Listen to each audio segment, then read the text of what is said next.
Okay, picture this for a second. A 22-year-old is sitting on the floor of a $730 a month studio apartment. She's eating 60-cent rice and black beans from a pot she picked up at Goodwill for $3. She sits on a second-hand couch with a tear in the cushion. You know, the kind that's doing its absolute best to hide behind a Target throw blanket. Parked outside is a 2014 Honda Civic with 117,000 miles and a cracked windshield. But as she checks her phone, her brokerage account shows a balance of $61,412. She's making a pretty modest $52,000 a year. She inherited absolutely nothing. No trust fund, zero lottery wins, no random crypto windfall, and yet by the time she turned 24, that number crossed $100,000. Welcome to this explainer. Today we're going to break down the exact math, the mindset, and honestly, the deeply unsexy habits that built the six-figure net worth from scratch in just over 2 years. My friends thought I was broke. I was not broke. That quote perfectly captures the core realization of her entire journey. She wasn't broke. She was just building something her friends couldn't see. She was building serious momentum on a compounding curve in an account that nobody else even knew about. We've all been conditioned to think that wealth is loud, right? That it looks like luxury and constant consumption. But true foundational wealth isn't about what you show the world. It's about building something that absolutely does not exist on Instagram. So this creates a really fascinating tension between two entirely different ways you can live your 20s. On one side, we have visible consumption. That's the leased BMWs, the $38 dinner entrees, the trendy downtown apartments, and, well, the crushing credit card debt that usually follows. On the other side, we have invisible wealth. That's driving a reliable used Civic, picking the $14 pasta dish, batch cooking on Sundays, and quietly funneling every single difference into compounding brokerage accounts. The creator made a deliberate choice here. She could definitely afford to keep up with the visible consumption of her peers, but she actively chose not to. And that single choice, repeated every single day, permanently changed her financial trajectory. Okay, let's dive right into this logical blueprint for wealth building. We're going to cover automating your financial foundation, slashing the heavy hitters, engineering financial friction, the 100K breakdown, and finally, the true secret, literacy. So part 1, automating your financial foundation. Listen, to remove daily willpower from the equation entirely, she just automated everything. If you have to wake up and make a conscious choice to save money every single day, you are eventually going to fail. For her, this started on day 1. On the 15th and 30th of every month, boom, $750 left her checking account before she could even look at it. It funneled directly into a low-cost Vanguard index fund and a Roth IRA. By never actually seeing that money, her brain just quickly learned to live on what was left over. She captured 100% of her employer's 401k match, literally free money, and gave every single remaining dollar a highly specific job using a zero-based budget. Even her emergency fund was working hard for her, sitting at a high-yield savings account earning 4 to 5% interest instead of the traditional, measly 0.39%.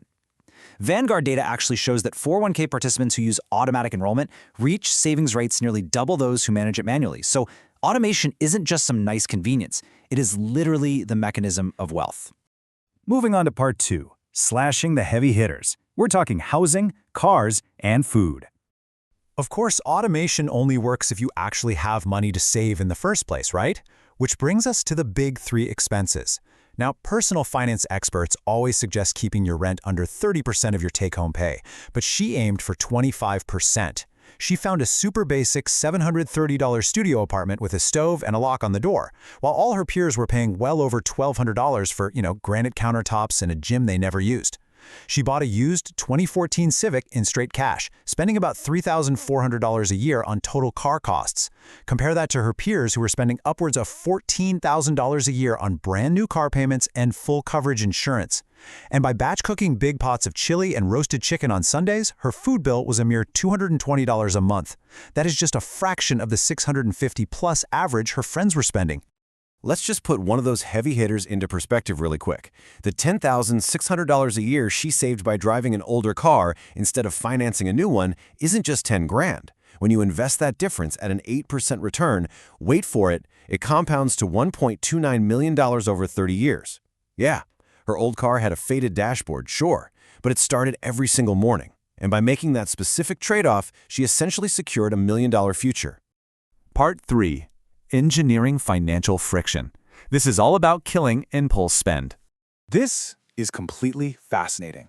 It's all about the behavioral architecture she used to literally kill impulse spending in its tracks. She didn't rely on just being incredibly disciplined. No, she built walls around her money.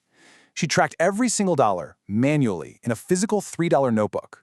The simple act of actually writing it down forced her to process every purchase twice, immediately uncovering $300 in invisible monthly spending. For fun money, she used a physical envelope with $200 cash to last 2 weeks.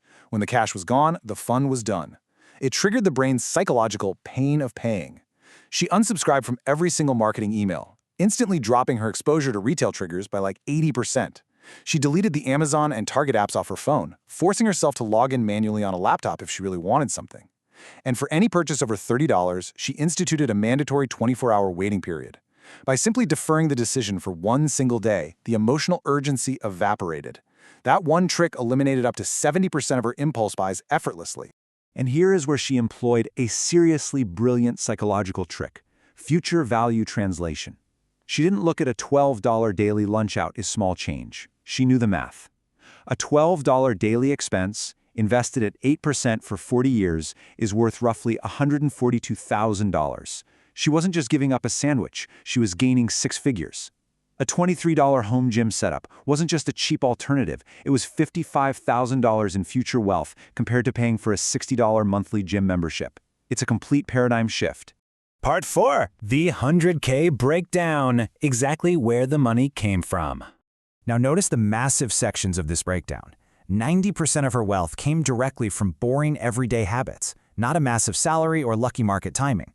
Over roughly 2.5 years, her 401k and employer match totaled $31,000. Her Roth IRA hit $15,000. She threw every tax refund, every birthday check, straight into a brokerage account, adding another $16,000. General market returns added $12,000 on top of that, and her emergency fund and cash made up the remaining $11,000. You total it all up, and you get $100,800 at age 24. It was literally the predictable, mathematical consequence of a high savings rate meeting consistent market participation. So why does hitting that 100K mark so early matter so much? Think of it like a seed. If she never added another cent to that account and just let the $100,000 sit in an index fund earning a 10% average annual return, she would have roughly $3.4 million by age 65. The 100K is the seed, time is the soil, and the $3.4 million is the tree. But come on, we know she won't stop investing. If she just coasts from here and adds a mere $500 a month until age 65, that portfolio swells to $7 million. $7 million. Fundamentally secured by a used Civic, a tiny studio apartment, and a $3 notebook. And Part 5. The true secret. Literacy. The ultimate weapon. So what is the actual engine that makes these 20 unsexy habits sustainable? It's financial literacy. When you truly grasp the opportunity cost of your dollars, executing these habits isn't deprivation. It's an absolute no-brainer. You do them because the math is so overwhelmingly in your favor that not doing them would feel totally insane. The habits are what got her there, but the literacy is what made the habits possible. And honestly, the best part? Both of these things can be learned by anyone. Now, the habits that build wealth in your 20s are specific to your 20s, but the game doesn't end there, right? Every single decade carries its own set of decisions that feel incredibly rational in the moment, but can cost you enormously over time. Think about the lifestyle inflation after your first real raise, or the expensive car upgrade when you finally feel like you deserve it, or the house purchase that totally stretches your budget just because the bank said you qualified. So what you should really take away from this explainer is this.